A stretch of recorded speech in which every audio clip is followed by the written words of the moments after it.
Bonjour la jeunesse et bienvenue aux astuces du français. Je m'appelle Anwar et ici j'enseigne le français en partant des éléments les plus simples et en arrivant aux éléments les plus compliqués. Alors cette leçon-là était en effet la première leçon que je vous ai préparée pour cette chaîne-là, mais vu de son importance, j'ai décidé de la laisser jusqu'au moment. Alors voici ma leçon, qui s'intitule Les clés du français. Alors dans cette séance, vous allez savoir les clés essentielles et fondamentales pour apprendre le français correctement. C'est parti la jeunesse. On commence comme d'habitude par des questions à travers lesquelles nous allons former le plan de cette leçon-là. Notre première question, c'est qu'est-ce que la grammaire? La grammaire, c'est quoi? Qu'est-ce que ça veut dire une grammaire? La deuxième question, quelles sont les meilleures astuces pour apprendre une langue? Comment on peut apprendre une langue? Donc, comment notamment, on peut apprendre la grammaire aisément. Et finalement, pourquoi on étudie la grammaire du français? Pour quelle raison on étudie cette grammaire? Première question. Qu'est-ce que la grammaire? Une grammaire, c'est quoi? Alors, vous faites une petite pause. Et vous réfléchissez un peu et vous formez une petite définition à la grammaire à votre avis. D'accord? Donc, voici la réponse. La grammaire. Petite définition. La grammaire est la science qui étudie les différents éléments dans une phrase donnée. Donc, c'est une science qui a pour mission l'étude des différents éléments dans une phrase donnée. Donc, il étudie tous les éléments par lesquels une phrase est composée. Par lesquels, pardon, on formule une phrase.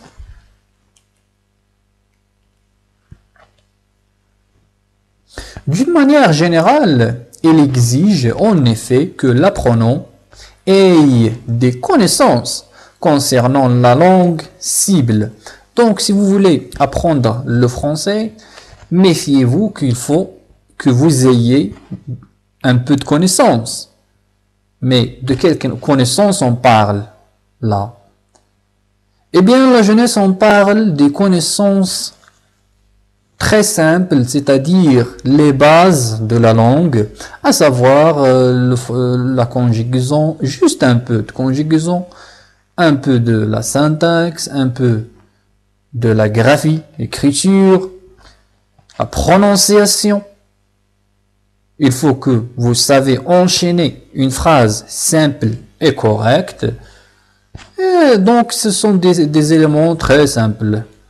Mais comment peut-on avoir des connaissances en une langue quelconque?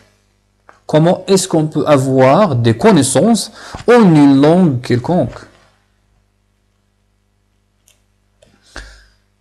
Autrement dit, comment on peut avoir des connaissances en langue française? Et quelles sont évidemment les meilleures astuces pour le faire, pour apprendre cette langue? Bien n'importe quelle langue.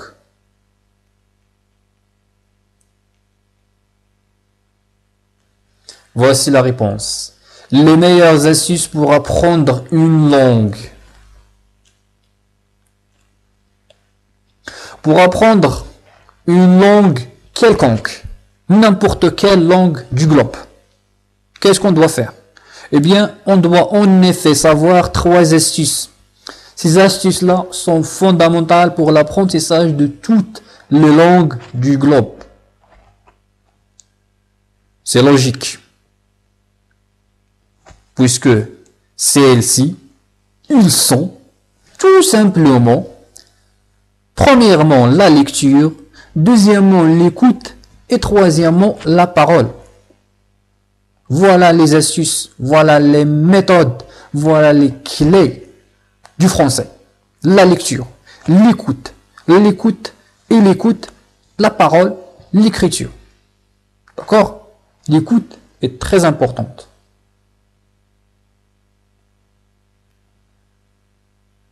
C'est bon. Donc, les trois astuces, nous allons les traiter l'un par un après avoir discuté un peu concernant ces astuces. Alors, la langue s'apprend en général à travers ces trois astuces qui sont cruciales, très importantes, efficaces, et tout ce que vous voulez. Si vous voulez apprendre le français aisément, facilement, d'une manière très commode, alors ces trois astuces sont utiles et efficaces pour vous. Mais comment vous allez apprendre cette langue? Eh bien, vous allez l'apprendre à travers la lecture, en lisant, à travers des conversations et l'écoute, en écoutant aux conversations des personnes natives en cette langue. Par exemple, vous pouvez vous communiquer avec des personnes qui vivent à Paris, en France. Vous pouvez par exemple discuter avec vos grands frères, vos parents, pourquoi pas. Utilisez, s'il vous plaît, utilisez ces réseaux sociaux pour bénéficier. Il faut profiter de cela. Il faut profiter des réseaux sociaux. Puisque vous pouvez parler de n'importe quelle personne qui vit à n'importe quel pays en quelques instants, tout simplement. Donc, pourquoi vous gaspillez vos temps en parlant à des personnes qui ne pouvons vous ajouter rien à vos connaissances? En fait, ils vous gaspillent votre temps. Et le temps, c'est la chose la plus précieuse pour l'homme. Lorsque je dis l'homme, je parle de l'être humain, de manière générale. Alors, vous allez apprendre cette langue en lisant et en écoutant, en parlant, en communiquant avec des personnes natives et en écrivant ce que vous avez appris. Donc, il faut toujours noter. C'est pour cela que je vous dis, dans toutes mes séances, notez s'il vous plaît. Notez. Prenez vos cahiers et notez.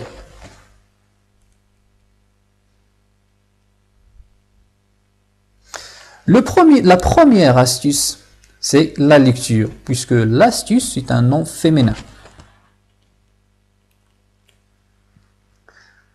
Cette méthode est en effet le remède essentiel pour la meilleure maîtrise de la langue.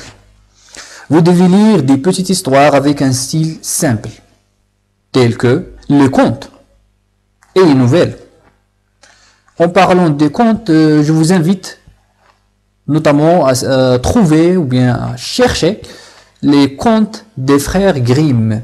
C'est une large collection de contes qui sont très simples puisqu'ils s'adressent aux enfants, donc le style est assez simple et comme ça vous pouvez s'habituer à la langue. Donc, quand vous lisez, vous allez rencontrer les verbes du français les plus fréquemment utilisés. Donc, lorsque vous lisez par exemple le conte du petit chaperon rouge, vous allez trouver des verbes qui se répètent. Et en lisant 3 ou 4 contes, donc, vous allez constater qu'il y a certains verbes qui s'utilisent toujours pour raconter. Et vous pouvez noter par exemple des verbes pour raconter une histoire. Et vous pouvez les citer. Par exemple, le verbe être. N'importe quel conte commence par la formule suivante. Il était une fois. Il était une fois. Par exemple, il était une fois. Donc, quand vous lisez, vous allez rencontrer les verbes du français les plus fréquemment utilisés. Donc, les verbes qui s'utilisent ordinairement et fréquemment, les plus souvent utilisés. Cela vous aiderait effectivement à s'habituer à la langue française. Donc, lorsque vous lisez des contes, vous allez s'habituer à la langue. Parce que dans les contes, ou bien les nouvelles, l'histoire se raconte par deux personnes. Je et il. Le je, c'est la première personne du singulier qui renvoie souvent au narrateur. Le narrateur, c'est la personne qui vous raconte ce conte-là. Et il renvoie à l'héros. Donc l'héros, c'est le protagoniste de l'histoire. C'est celui dont le narrateur parle durant toute l'histoire. Par exemple, lorsqu'on parle du Petit Poucet, donc le narrateur, dont je ne me souviens pas de son nom, désolé, mais il parle du Petit Poucet. Il parle toujours du Petit Poucet. Il a ramassé des petits cailloux. Il a pris les couronnes de cette fille de l'ogre. Et les met à ses frères. Il prit les bottes de 7 lieues à l'ogre. Donc je vous invite vraiment de lire les contes, puisque dans les contes, on trouve le trésor du français. Pourquoi? Parce que la majorité des apprenants, lorsqu'ils veulent lire, ils commencent par des romans, mais les romans sont très difficiles pour vous. Vous ne pouvez pas continuer comme ça. On ne peut pas, par exemple, lorsqu'on veut aller à la gym, la première fois, on ne peut pas prendre 40 kg dans une seule fois. Vous ne pouvez pas faire ça. Donc, on commence par les 5 kilos. On commence à s'entraîner un peu, puis les 10, les 15, les 25 kg, etc. Comme ça, vous pouvez avoir des muscles très attirants. Et vous ne pouvez pas, en même temps, détruire votre corps. La même chose pour apprendre la langue. S'il vous plaît, si vous voulez apprendre la langue française, ou bien n'importe quelle langue de la planète la Terre, il faut commencer par le plus simple. C'est ce que je vous ai dit depuis le début de cette séance-là. Donc, on cherche ainsi à faire enseigner la langue française de la manière la plus simple, mais la plus efficace.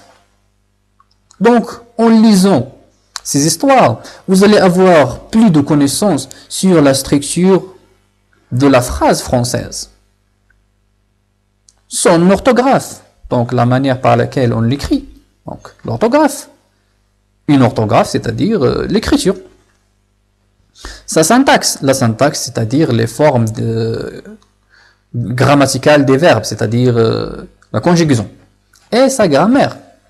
Donc la grammaire, c'est la science qui étudie les différents éléments d'une phrase. C'est bon. La deuxième astuce, l'écoute. Donc ici, on parle du fait, ce n'est pas seulement écouter, mais de discuter et de communiquer. L'astuce de l'écoute est plus serviable pour apprendre le français. À cet effet, vous devez notamment écouter les conversations des personnes qui maîtrisent bien cette langue. Par exemple, vous pouvez même discuter avec des personnes sur les réseaux sociaux. Vous pouvez discuter en message, en audio. C'est selon la personne. Ça dépend de la personnalité de la personne avec laquelle vous allez discuter. Si il accepte de parler avec vous en audio, ça sera plus mieux, puisque vous allez s'entraîner à prononcer, à communiquer et à parler. Donc, il serait mieux d'écouter aux personnes d'origine française. Par exemple, une personne qui vit à Paris et ainsi de suite. Nous allons traiter cela, nous allons parler de cela juste après, dans cette séance-là. Donc, on passe à d'autres choses. Pour apprendre le français à travers la méthode de l'écoute, donc je vous conseille de faire ce qui suit. Vous pouvez suivre des séries ou des films qui sont en français, mais avec des sous-titres en français. Donc, il y a quelques sites web qui vous donnent le film ou bien la série sans sous-titres. Et vous pouvez chercher n'importe quel sous-titre que vous voulez, même les sous-titres chinois. Je vais vous laisser les sites également dans la boîte de description et même des sites pour pardon, les sous-titres également dans la boîte description. Comme ça, vous pouvez s'habituer à la langue aisément. Le deuxième conseil, vous pouvez également écouter la musique en français avec les paroles, les lyriques. S'il vous plaît, évitez d'écouter la musique avec des vidéoclips. Ça n'a rien à voir avec l'apprentissage. Vous ne pouvez pas apprendre le français en regardant des filles qui sont... Vous savez ce que je veux dire, mais je peux pas le dire. Vous savez la phrase. Donc, vous pouvez également écouter la musique en français avec ces lyriques-là. Vous pouvez par exemple dire la musique ou bien la chanson de Monsieur X avec lyrique. Si vous écrivez avec lyrique, il vous paraîtra une vidéo dans laquelle il y a un tableau comme celui-ci, dans lequel il s'écrit les paroles. Lorsqu'il dit par exemple une souris verte, ça c'est une petite chanson pour les enfants. En fait, les Français les savent vraiment. Vous pouvez la chanter pour vous. Une souris verte qui marche dans l'air, je l'attrape par la queue, je la montre à 6 messieurs. Ces messieurs me disent, mettre-la dans l'huile, transforma en escargot tout chaud. Donc c'est une petite chanson. Désolé si vous ne voulez pas l'écouter, vous pouvez passer. Et si vous les avez aimés, dites-le moi dans un commentaire. Alors on suit le cours. La troisième astuce, c'est l'écriture. L'écriture est la dernière astuce puisque lorsqu'on apprend à communiquer, on apprend comment la forme de la phrase se construise. Donc, il faut écrire, n'est-ce pas? Alors, après avoir accompli les 2 étapes précédentes, à savoir la lecture et la communication ou bien l'écoute, comme vous voulez, il est temps maintenant pour la dernière astuce. Là, il faut corriger. Là, s'il vous plaît, c'est une astuce, la dernière astuce, à savoir l'écriture. Donc, corrigez, s'il vous plaît. C'est une petite faute de saisie. Mais, qu'est-ce qu'on doit écrire? Qu'est-ce que doit-on écrire? Eh bien, vous savez ce qu'il faut écrire. Chaque personne écrive des choses qui l'intéressent. Donc, vous allez écrire ce qui vous intéresse. Même en suivant cette science-là, vous ne pouvez pas écrire tout le cours. En fait, vous allez noter. Vous allez faire des petites notes. Vous allez noter des choses qui sont intéressantes pour vous. Donc, comme exemple, vous devez écrire, par exemple, des expressions que vous avez rencontrées dans l'une des étapes précédentes. Par exemple, lorsqu'on commence un conte, on trouve la formule suivante. Il était une fois un héros, un jeune prince, etc. En fait, j'ai des expressions d'or pour vous, que je vais les laisser dans la boîte de description. Ces expressions-là, je les ai ramassées et collectées durant mes années de l'apprentissage de la langue française. À cet effet, j'aimerais vous dire que je suis licencié en études françaises. Humblement.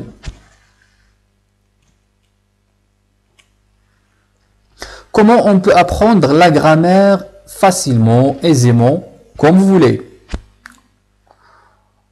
Comment on peut réaliser cette tâche-là? La grammaire du français.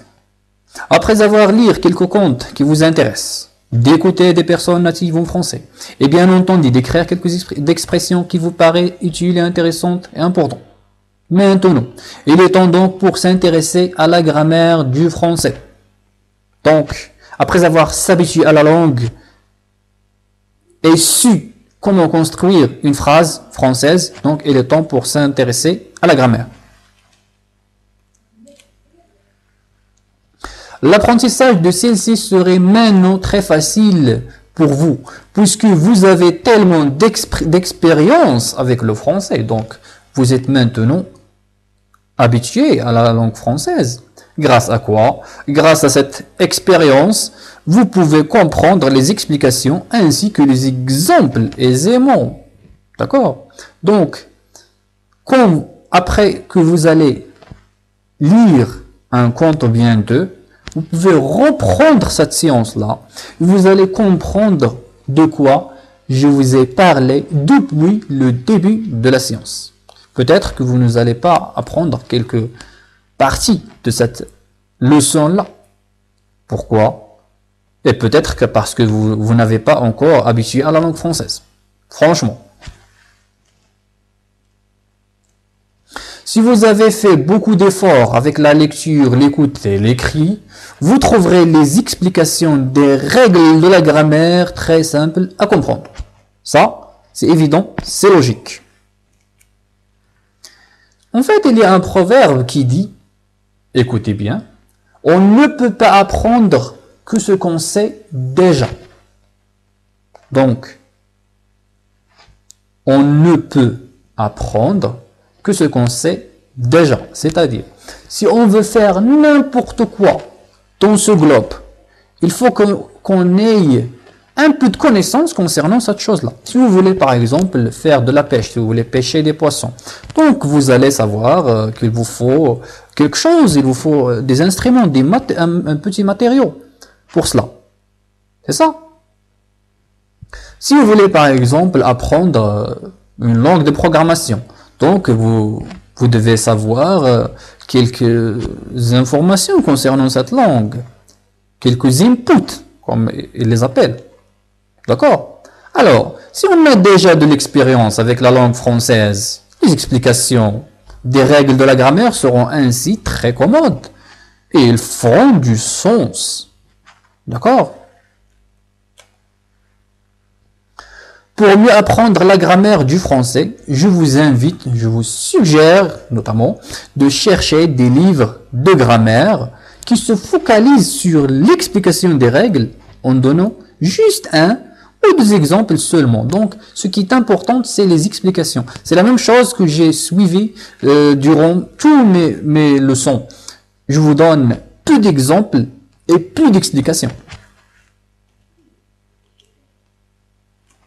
À cet effet, je vous conseille d'utiliser des livres de règles de la grammaire après avoir bien sûr obtenu suffisamment d'expérience avec le français. Pourquoi? Parce que si vous utilisez un livre de grammaire et vous ne connaissez pas de quoi il parle, donc vous ne ferez rien.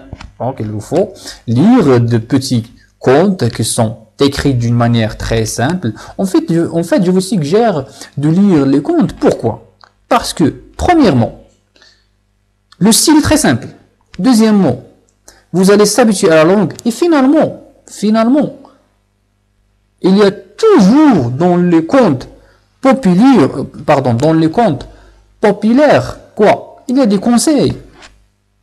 Il y a toujours des conseils. D'accord? C'est effectivement pour toutes ces raisons qu'on vous suggère de lire attentivement des contes. L'astuce ici, c'est de relever des expressions ainsi que les verbes qui s'utilisent fréquemment. C'est ce que j'ai fait durant mes lectures et c'est à travers cela que je vous ai formé la liste des expressions que je vous laisserai dans la boîte de description. D'accord? Donc, vous pouvez par exemple, comme nous l'avons mentionné, relever des expressions ainsi que les verbes qui s'utilisent fréquemment dans ces histoires. Tout cela vous permettrait de former une idée sur le fonctionnement et la structure générale de la langue française avant que vous vous lancez effectivement dans les choses les plus difficiles. D'accord? Après avoir s'habitué à la langue, vous pouvez lire n'importe quel roman, vous pouvez même lire Zola, pourquoi pas? Mais il faut s'habituer d'abord à la langue. Il faut pratiquer les 3 astuces. Il faut être capable d'accomplir ces 3 astuces et d'avoir comme connaissance quelques informations concernant cette langue-là. Donc, les 3 clés du français, ce sont l'écoute, la lecture et l'écriture. Ce sont mes 3 clés du français que je vous conseille vraiment de faire attention à ces 3 conseils-là, à ces 3 clés-là. Ils sont assez et hyper importantes. Donc, pour apprendre la grammaire aisément, il faut s'exposer d'abord à la langue. Comment s'exposer à la langue? Eh bien, par les 3 astuces. Donc, il faut notamment prendre de l'expérience avec le français. Ensuite, de chercher des explications pour les phénomènes déjà rencontrés durant l'étape de la lecture. C'est pour cela que j'insiste sur la lecture. Il faut lire et relire et encore relire. Pourquoi on étudie la grammaire? Donc, c'est notre dernière partie. Pourquoi on étudie la grammaire? Eh bien, on l'étudie pour acquérir une meilleure pratique de la langue cible. Le mot cible renvoie à la langue française. Pour acquérir une meilleure maîtrise de la cible et pour parvenir ainsi à la communication la plus sûre et la plus efficace, et finalement pour comprendre la structure ainsi que le fonctionnement de la langue. La langue, c'est un instrument de communication. Les linguistes appellent la langue un instrument de communication qui, à la base de notre vie quotidienne, que ce soit dans le développement intellectuel ou bien dans notre culture d'une manière générale. Alors, la jeunesse, mes chers, nous avons arrivé à la fin de cette vidéo. J'espère que celle-ci a été utile et efficace, importante pour vous. Je vous félicite, je vous remercie infiniment d'avoir été là. À la prochaine, à bientôt. Merci de s'abonner et d'aimer mes vidéos et pourquoi pas d'ajouter un petit commentaire. Comme ça, vous pouvez me motiver pour vous faire d'autres leçons. Si vous voulez ou bien si vous avez quelques questions, n'hésitez pas de les ajouter dans la partie des commentaires sous la vidéo. Je vais en répondre dès que j'aurai le temps. Alors, merci et à bientôt.